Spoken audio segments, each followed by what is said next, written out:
Hello everyone, welcome to Industry Talk. I am Kaylan McCoy and today I will be interviewing Trey Ford, guard for Michigan State. Stay tuned.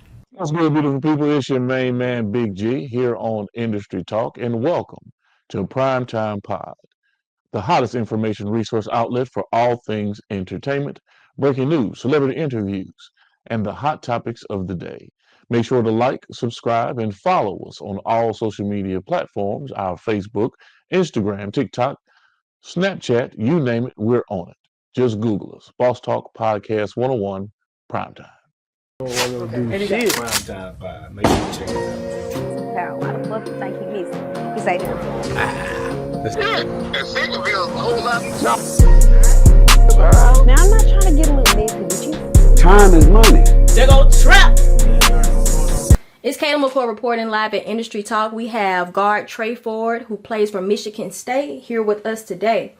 Trey, give us a brief introduction of who you are and what you do. My name is Trey Ford. I play basketball at Michigan State University, recently transferred from Sanford University. All right, so reflecting on your time at Mississippi State, what were some of the most valuable lessons you learned both on and off the court? Some of the most valuable lessons I learned on and off the court was, for one, working blindly, not knowing what the next game or the next situation might bring, not knowing what my playing time may look like at the time. But so just really being in the gym consistently and just working, not knowing what's going to happen next, but also having faith. So it was really a journey mentally and physically, which I enjoyed because through everything I've been through, I feel like it's just everything has been a lesson, regardless if it's a tough lesson or if it was tough to get through or not. So I see the bright side of it now than when I was going through it. Gotcha. Okay, what was the transition like moving from Mississippi State to playing with the Sanford Bulldogs? And how did that change impact your growth as a player and a person? So the transition from Mississippi State to Sanford University, I went from being, what I've made feel like as just a player on the team, because my journey went from up to really down, even through injuries and things like that, which is cool. But going to Sanford, I really worked my way into that role of being a leader out the gate, especially with me being a vet. So just becoming and working in that leadership role with younger guys, I was really leading the team on and off the court.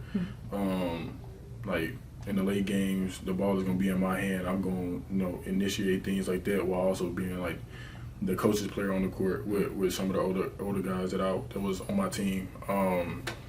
And it was exciting because I was able to be who I am. I had the confidence in my coaches. So with us just being able to work together like that and just let me be able to go out there and show what I can do, I've been able to work my way up into the position that I am now.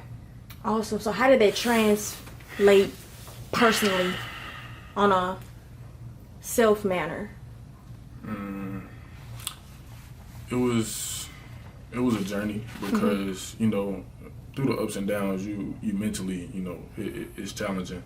But I always had confidence in myself, which I never let go anywhere. I always had the utmost confidence in myself, regardless who's in front of me, who's on the court, who's the coach or whatever, whoever. Like, it's gonna be people in your ear. It's gonna be people in the fans, the comments, your everything.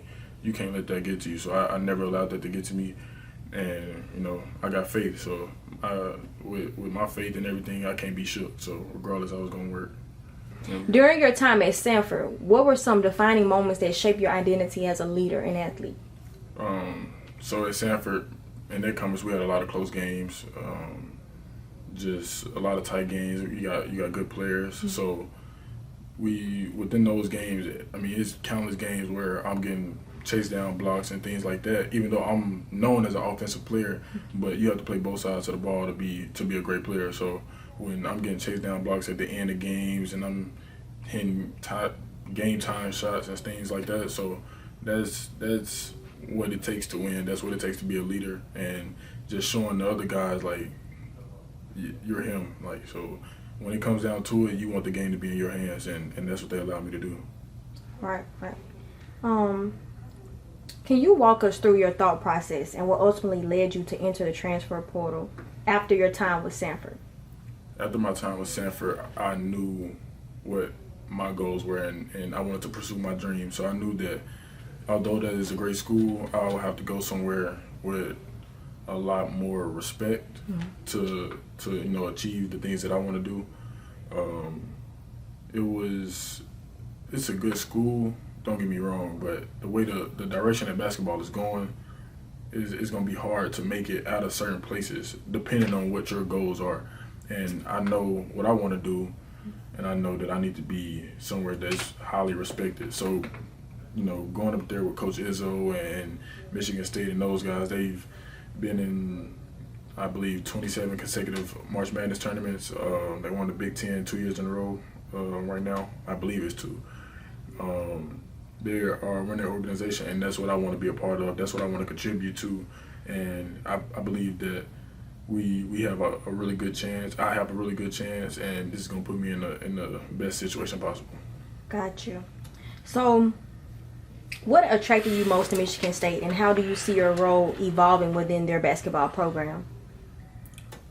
So, me transferring to Michigan State, they are losing some players that are in my position, where I will pick up the slack. Is like transferring, you have to find the best situation for you. You can't go just because of a name. You can't go just because they're good players. You got to go somewhere where the situation best fits you and the school. And when they recruited me, that's what was really in the air. Like, I had countless schools, all the top schools or whatever, but that situation probably didn't look the same as, well, obviously didn't look the same as Michigan State. So just going here, and while I was on my visit, they showed me the facilities, they showed me everything, and everything is great. The work ethic that the coaches, the GAs, the head coach, everybody has in place, I have no chance, or I have to flourish. It's no doubt about it. So just being around those people, being around that culture is going to make me, it's going to make me grow as a player and off the court. Gotcha. Now that you're with Michigan State, what goals have you set for yourself personally and as a part of the team moving forward? So personally, I want to win, although that goes along with the team. I want to win for sure. My number one goal is for my name to be called in the draft. Not, I don't want to just make it. I want to hear my name called and at a very high place. I know I'm realistic, but I know what I'm capable of, and I believe in that. So that's my personal goal. I know everybody wants to be player of the year, all this and that. Those are my goals for sure. But winning, I have to do that in order to achieve those goals. So when I do that, I feel like everything else is just going to fall into place. You've been locked into another great episode of Primetime Pod. Major salute to our guest. And remember, ain't no time like primetime. This is your main man, Big G, with Industry Talk. And remember to like, share, and subscribe to our network, Primetime Pod. And as always, beautiful people, it's about health, wealth, and wellness. Primetime Pod. Make sure you check it out. Carol, I love to thank you. He's like And think of it a whole lot. Now I'm not trying to get a little messy with you. Time is money. They go trap.